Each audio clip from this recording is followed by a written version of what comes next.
Hi, this is Rachel McElroy. What's up? It's Griffin McElroy. And this is wonderful. Sitting backwards in my chair. How casual this is. How casual am I? Right now with my backwards chair. Pretty good. So, we should address the elephant in the room. Hello, elephant. Okay. That's good. We got a new sort of member of the studio staff here at Wonderful Industries, from the makers of New Lamp and New Chair, Brother Printer, and the Target chair. We have Exercise Bike. Welcome, Exercise Bike. Here to get sort of the show's motivation game on track. And folks, don't worry, it's a Schwinn. I have my back to Exercise Bike right now, and I feel rude. Yeah, you are sort of shutting Exercise Bike out of the conversation. Exercise Bike, what do you think is wonderful this week? The sweatbands. Took me a while to think of something that Exercise Bike would be into.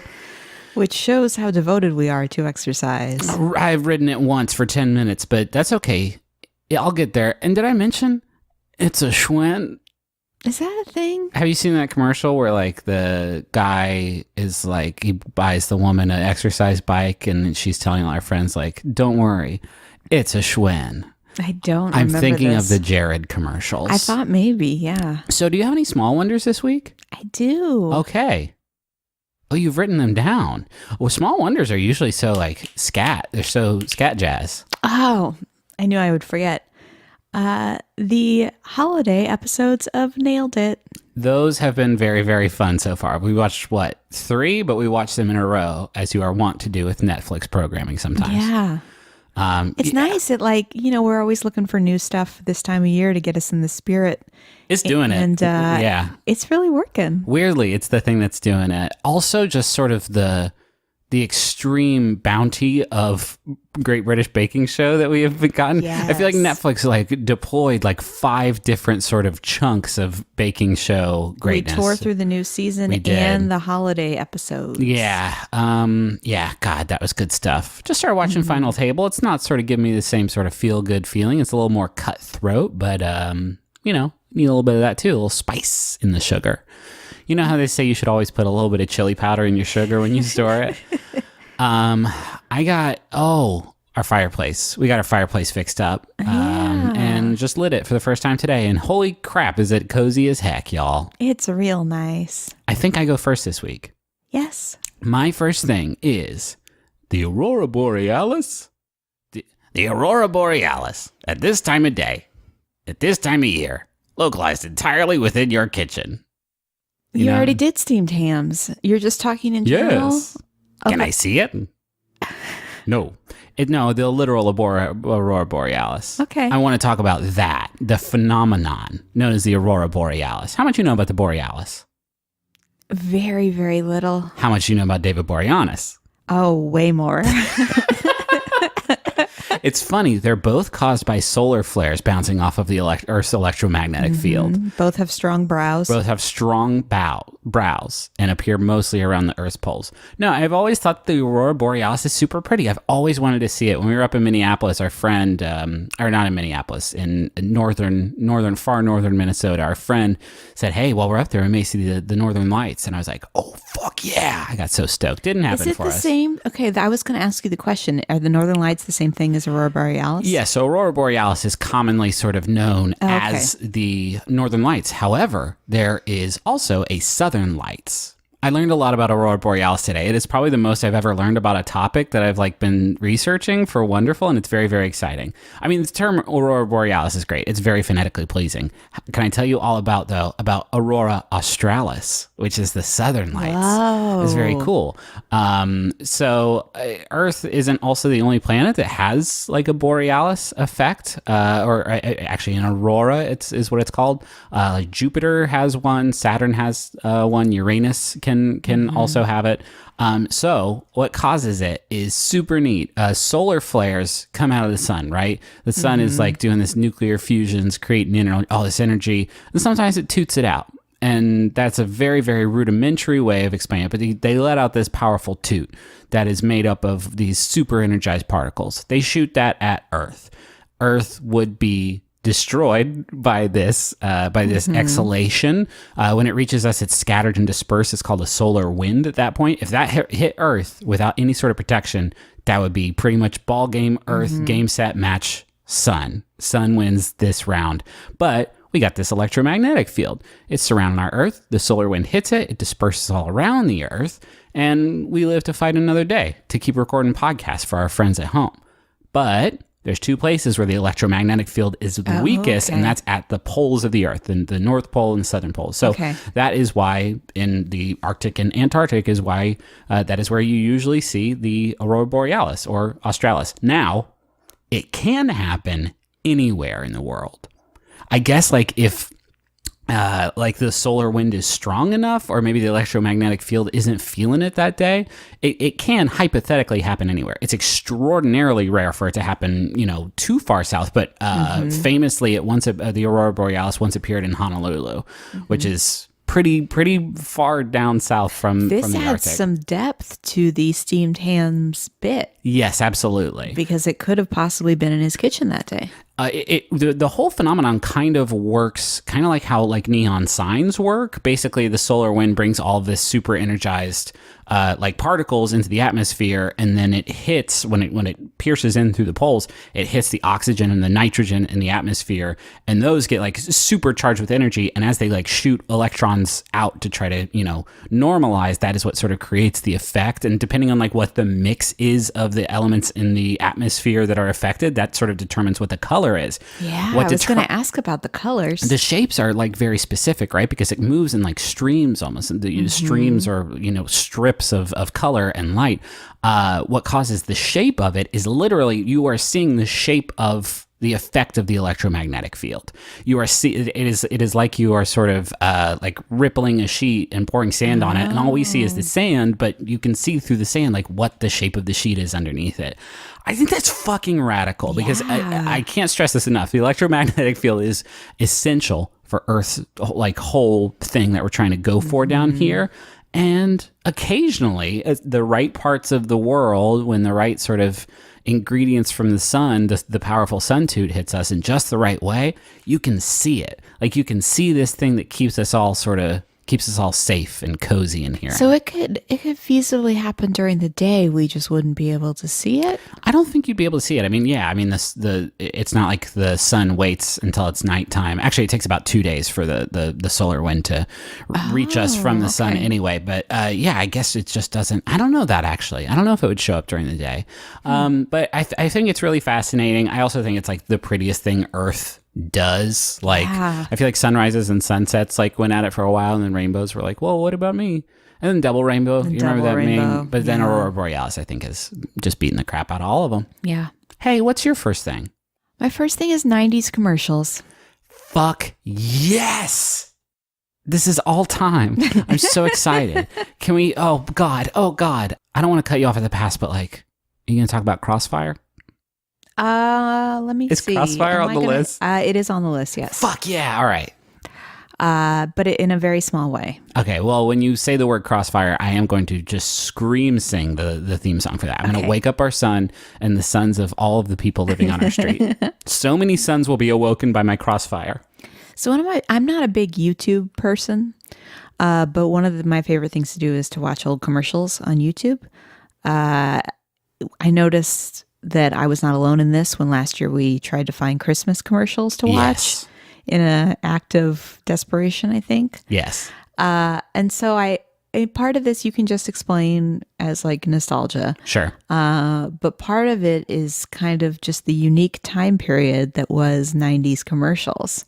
Yeah, there was sort of a loudness to it. There was like the 80s, we were kind of calibrating like, how loud can we be? And the 90s, it was like maximum. Yeah. It was like, oh shit. The 2000s came around like, okay, hold on. Let's rethink this. So the other thing that I thought was interesting is the presence and role of commercials has kind of lessened since everybody's watching stuff on platforms now. Yes. Apparently, and this is a goal that was released from Fox, the network will aim to snip the time given over to ads in each primetime hour down to a total of just 2 minutes by 2020. For the whole hour? Yes. What the fuck? Last year, ads took up over 13 minutes each hour. Yeah. And so they're shooting for 2 minutes by 2020. Why? Is it just because of like the changing nature? They're like trying to everybody's compete. streaming and Yeah, they're everybody's trying to streaming and compete. subscribing. I mean, we subscribe to Hulu Plus because we have saved literally days from not watching commercials. That's wild to me. That means like TV shows that air on Fox are going to have to change. Exactly. Yeah, no, they're going to give more time. Right. You can't to just get away shows. with 47 minutes worth of content. Now it's going to be 58. That's fucking wild. I can't think of actually a single Fox show that I want, another 11 minutes out of now that I think about it. But so they talk about, I read some articles. A lot of people have written books too. There was a book called The Sponsored Life, Ads, TV, and American Culture that talks about how we're now living in a post-slogan era and that memes have overtaken slogans, which I thought was kind of an interesting thought. No slogans. Instead, we get Logans, like Logan Paul. I'd rather have slogans any day of the week. But nobody asks me. Who is this Andy Rooney character you're bringing? Can we mention... The first thing I thought of when you mentioned this is our friend had a party where we watched he just had 90s commercials like up on the TV and it was impossible for me to communicate with anybody else. The reason he had it up on TV, and I can't believe we've never talked about this on the show before because I think they came up with it and it's such a fucking brilliant idea. It's a small wonder. I'm cutting in with an unofficial small wonder. We've done a claim to fame party twice. It was actually Justin got that idea from his friend Scott. Oh, it's so good. Just get all your friends together and have everybody bring like a claim to fame. Like sometimes they made the local newspaper or like clips of their dance recital or something. It is. You will learn things about your friends you would never imagine. It's so good. So another kind of cultural critic at Duke University talked about how when the cable revolution happened and we moved from 3 major channels to 100 overnight, the communication became super fragmented. And suddenly you had like certain types of ads appearing on certain types of channels, depending on what they were. Wow, that's a good point. I didn't think about that either, but like channels become specialized. So like you and I were watching Nickelodeon, we were just getting like slammed with all those toy commercials that we now love so much. Yeah. Yeah. Also, a lot of brands have shifted to social media to kind of promote their message. You know, they have many ways to get at you, which is part of the reason. Yeah, I mean, teens today are going to think about like, the funny Arby's Twitter in the same way that I think about Crossfire. I don't actually know that theme song. Crossfire, you get caught up in the crossfire. Crossfire! Oh, I remember that now that you're doing it. Yeah, you remember it? Have you ever played the game? That's it. I think only like 200 people in the fucking world did. My uncle Josh had it, and we played it once. And it's actually pretty fun. You shoot marbles at like a small little disc in the middle, and you try to knock it in each other's goal. It's kind of like hockey, but with guns. Crossfire! So the nostalgia thing. Yes. A lot of, and this is an article in Adweek from February 2018. They talk a lot about how during the Super Bowl, a lot of brands were leveraging the nostalgia for like previous commercials. Yeah. And the article said nostalgia creates a story where the brand can be the hero. A spot that harkens back years or decades demonstrates the idea of trust while simultaneously showcasing a brand's longevity. If you can show that a brand has always been a part of culture, it shows how it's still relevant. Nostalgia is a way to do compacted storytelling, which is especially useful in the Super Bowl. Sure, but it's not like Crossfire had built-in nostalgia when it first aired in 1996. No. It's not like they capitalized on virtually anything. No, I'm talking more like Pepsi and Coke and like McDonald's. Oh, yeah. I mean, how many times have they done like the share a smile with whatever the fuck? Yeah. And when I say that, I don't know which one of the 2 big brown soda companies it is that did it, but you know what I'm talking about. Mm-hmm. So there was a study published in the Journal of Consumer Research that suggests that people spend more money when they're feeling nostalgic. The authors conducted 6 experiments that looked at how much people were willing to spend, donate, and value money when feeling nostalgia evoked social connectedness. Yeah, let's talk about my Super Nintendo game collection that I've been acquiring over the last decade. Exactly. Yeah. Well, and one of the things I read was talking about how Nickelodeon like has capitalized that on a big way. Oh shit! Yeah, I mean, like for sure. releasing all those like DVDs of their previous series, except for Pete and Pete. Except for, well, Pete and Pete is out a couple seasons of it, right? It's But just not the whole one. collection. Yeah. I mean, this is what Nick Gass is all about, the Games and Sports channel, which, like, when that dropped on my cable box when I was like 20 years old, I was like, oh shit, stop ever. I don't think I went to class that week. I mean, a lot of heat gets put on our generation, but I think if this kind of medium existed for the older generation, they would be all over it too. You know, like they don't have that experience that we had, where our whole childhood is like a little time capsule that you can get at your fingertips all the time. It's very like it's done to death, right? Only 90s kids. But there is a part of that where, like, I remember when I was like, you know, in my early teens, and that's when you first start to find out about like the time period that your parents grow up in. Not find out about, but like give a shit about, like learning about like what the 60s, 70s and early 80s were like. And for me, I remember hearing that shit and thinking like, well, that sounds awesome. When we landed on the moon for the first time, I bet that was pretty fucking sick. Man, I wish I was around then. Now that I'm 31, looking back, I'm pretty fucking stoked I got to be in the 90s. The 90s were such a buck wild fucking time of shit that, like, as far as I know, just kind of stopped happening December 31st, 1999. And then, like, nobody wanted to talk about it for a long time. And now we're here and we're like, actually, that was pretty tight what happened in the 90s. So let me give you a list I got from Mashable of the best 90s ads for kids. Yes. Number 1. Oh. Or should I go backwards? Yeah, don't start with number 1. Okay, it goes all the way to 15. Do you want to hear all 15? Maybe start with 10. Okay. So 10, well, I'll just go very quickly. Okay. Because I don't want to leave any of these out. Number 15, Mousetrap. Oh, yeah. God. Number 14, Fisher-Price Triple Arcade and Tournament Table. Yes. Clint Wilson had one of those. It was fucking legit. Made me an athlete. 13, Stretch Armstrong. Yeah. 12, Polly Pocket. Yeah. 11, Soccer Boppers. You remember those? No. They were the big inflatable, like, punching gloves that you could put on your fists. Oh. You could hit people with them. No, we wouldn't do that in my family. 10, Zoo Books. 9, Super Soaker 100. Yes. 8, Talk Boy. Yes. 7, Skip It. Hold on. Come down for dinner, kids. It's ready. What was it for the commercial? Do you remember? Yes. No, you're exactly right. Come on down, Kyle. Dinner's ready. Oh, 90s kids will remember this. And then, okay, so the list gets confusing here because number 6 is just McDonald's. Okay. 5 is Crossfire. Oh, yes. 4 is Bubble Tape. Yeah. Oh, shit. With like the weird, like painted up, like teacher lady who Yeah, looked the like an animation. absolute ghoul. And it was very much like... It was very Monty Python in a way. Well, 6 feet of bubble tape for us, not them. It was all like... fuck the police. They can't have my bubble tape. It's too long for them. 3 is GAC. Yeah. Well, wait, I don't remember so much GAC commercials. I mean... I remember it made rude noises. Exactly, And I think they that's had what some I fun remember, with that. too. Okay, yeah, sure. Number 2, Mr. Bucket. Mr. Bucket, you put the balls in my mouth. Mr. Bucket, and spit them right back out. Yeah. I thought this would be a fun game to play with you because the McElroys have an encyclopedic knowledge of television commercials. But here... Mr. Bucket is like Crossfire. I'm pretty sure 150 people around the world have ever played Mr. Bucket. I am one of them. It's a pretty bad game. It's kind of chores. Number 1 was one that I had to find on YouTube and watch because I didn't remember it. Gimme. And I don't know why it's number 1. Gimme. Rappin' Rockin' Barbie. No.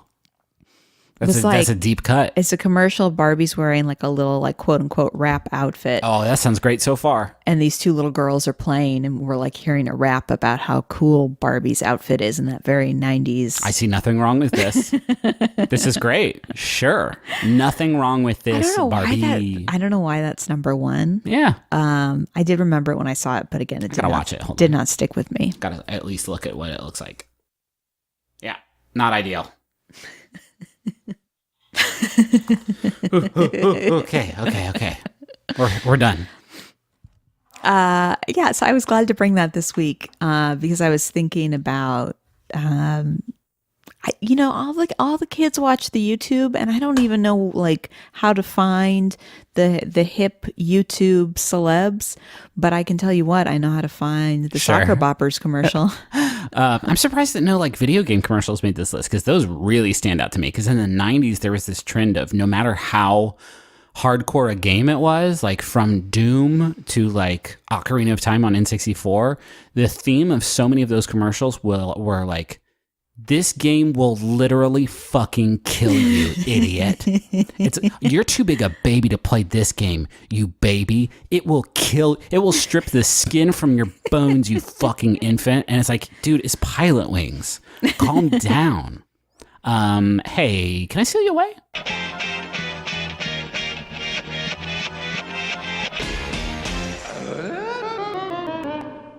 Hey, can I tell you about our first sponsor? Yes. It's MeUndies. MeUndies is so good. Right now I'm wearing the MeUndies lounge pant.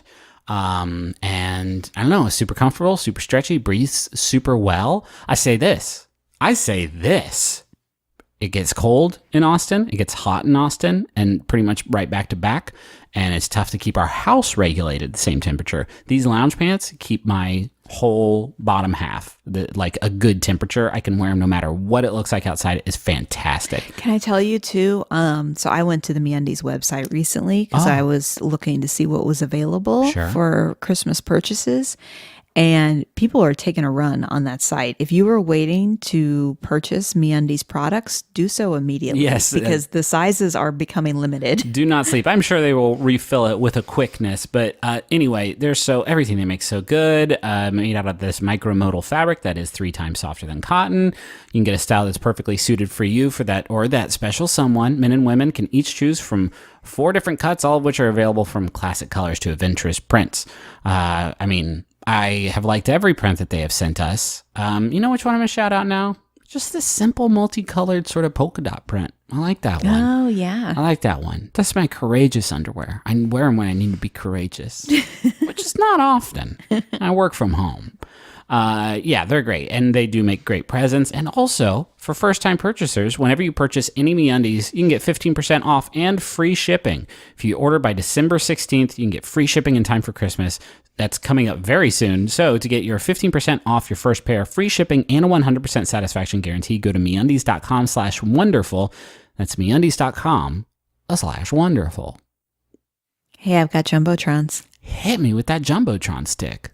So this next message is for Keisha. It is from Robert. To my wonderful wife, I don't know when this message will air, so I'm going to take a wild shot and say that I'm so proud that you became the first kindergarten teacher to make $1 billion a year and that I was able to quit my job to pet our dog full time. I hope that our robot butler is taking good care of us today. Love, your soup snake. Drag us through the mud. Got us. I mean, it's a good point. We are very tardy on these, but robot butlers do kind of exist. What is a Roomba but a robot butler, if you think about it? And I know you're saying it's sort of relegated to just cleaning and sweeping the floors, but I will say, first of all, there's also mopping Roombas, and second of all, you can balance a drink on it. True. Balance a drink on it, and then you can balance a lot of things on there. A lot of stuff on it. I've seen a lot of videos with cats on there. I mean, and put my nice silver platter on there with a nice China gravy boat full of champagne. Bring that right to me. Okay. This next message is for Josiah. It is from Heather. Josiah, you are my sweet and wonderful boy. Thank you for always being there for me, never failing to make me laugh, and for putting up with our 3 gremlins disguised as cats, Margot, Pearl, and Tinks. You make every day truly wonderful. I love you. Good message. Good cat names. Good love. Had a good flavor to it. I really like the name Margot. I do too. Was it the cat or the person? It was the cat. But I like it in either respect. Mm-hmm. Hey, if you like your podcast to be focused and well-researched, and your podcast host to be uncharismatic, unhorny strangers who have no interest in horses, then this is not the podcast for you. Yeah, and what's your deal? I'm Emily. I'm Lisa. Our show's called Baby Geniuses. And its hosts are horny adult idiots. We discover weird Wikipedia pages every episode. We discuss institutional misogyny. We ask each other the dumbest questions, and our listeners won't stop sending us pictures of their butts. We haven't asked them to stop, but they also aren't stopping. Join us on Baby Geniuses. Every other week on MaximumFun.org. Can I tell you about my second thing? Yes. Let's get the holidays going. Okay. It's December. Yes. I don't even think we did. Did we do holiday shit in our first episode in December? I don't think we did. I don't think so. Shameful. Shame on us. The creep is coming a little late this year, I guess. But it's here and in full effect. 'Cause my second thing is the Vince Guaraldi Trio's A Charlie Brown Christmas album. Have we never talked about this? Oh, I hope we haven't. No. God, you scared the shit out of me. Sorry. It is unbelievable we haven't talked about this. This is, if we had to throw away every piece of vinyl that we own, save for one album, this may be a contender for that very album. It is definitely the one that has like gotten the most playtime on our turntable for sure, without a doubt. Griffin, don't forget about Al Jarreau breaking away. Damn it, you're right. It's the second. That's not a joke. It's the second most played. It's beautiful. It's the one we have is like a reissue. It's like translucent green. Yes. It's sick as shit. It's lovely. It is. It's so good. I don't think there's a lot of like overtly holiday-y stuff about it. Like obviously it's playing like, pretty classic Christmas carols, and there's a few like original tracks on there as well. But really it's just like really good. Like it could be released as not a Charlie Brown Christmas and it could still just be like a great album full of like new jazz standards, because that album is so iconic to me. Obviously it is the instrumental and very occasionally vocal accompaniment for the A Charlie Brown Christmas special, but I don't really have strong feelings about that special. I know a lot of people very much like it a lot. For me, the soundtrack sort of is the bigger thing for sure. It's just a nice album to put on at a holiday party, because it's really nice like background music for a party, a gathering of friends of any sort, or doing dishes or any sort of cooking up a nice holiday meal in the kitchen.